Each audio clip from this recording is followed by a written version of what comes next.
Oh, we've heard it all before. Gold is a barbarous relic. It's even been called a pet rock. We've had people scoff at us because of our belief in the precious metals, gold and silver. Well, guess what?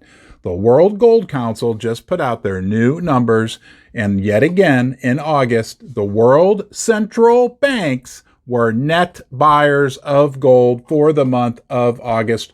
Why are these central banks continuing to buy gold?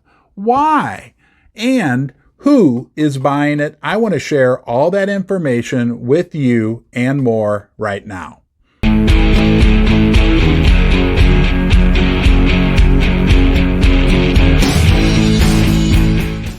The World Gold Council. Now, doesn't that sound prestigious? As I'm making this video, I realize I really have no idea who the World Gold Council is. Maybe you know.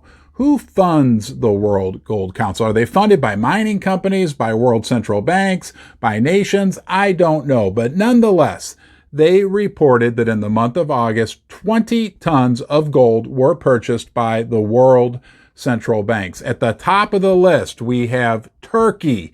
Next in line, we have Uzbekistan. Next in line, we have Kazakhstan. Next in line, Mexico. And finally, Serbia.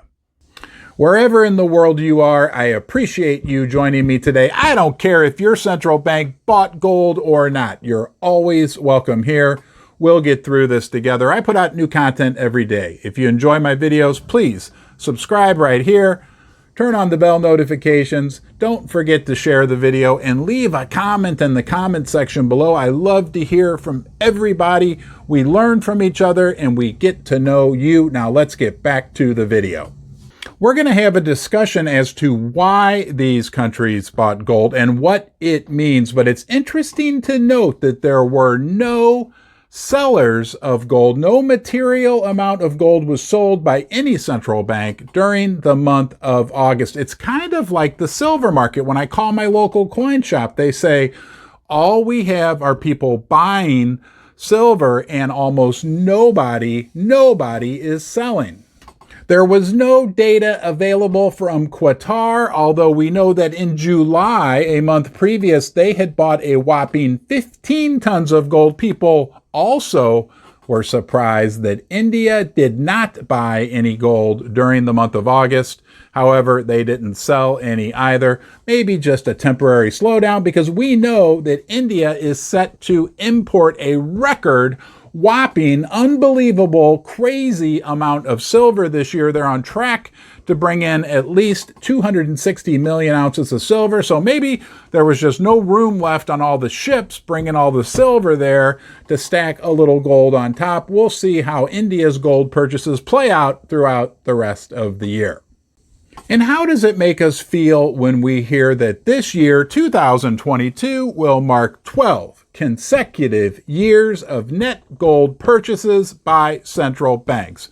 What does that tell us? That tells me that the central banks, the rulers of the world's financial and monetary system, still put a huge value on gold. I was thinking the other night, I don't know if you've ever considered this, but what if like the United States announced that they were going to start selling off some of the gold? I think we have like 8,000 tons in the United States, all that gold in Fort Knox. What if they announced that they're going to start selling off that gold? I have a feeling that even though we're just a sliver of the population that follows precious metals, that the country would put up a huge fight. There would be an uproar over that. People in the world still know that gold is valuable. The central banks, the top of the pyramid right now, we may not like them, right? We're not big fans of central banks and fiat currency nonetheless, but what does it tell us when they are holding and adding to their gold positions? It tells me that precious metals have value.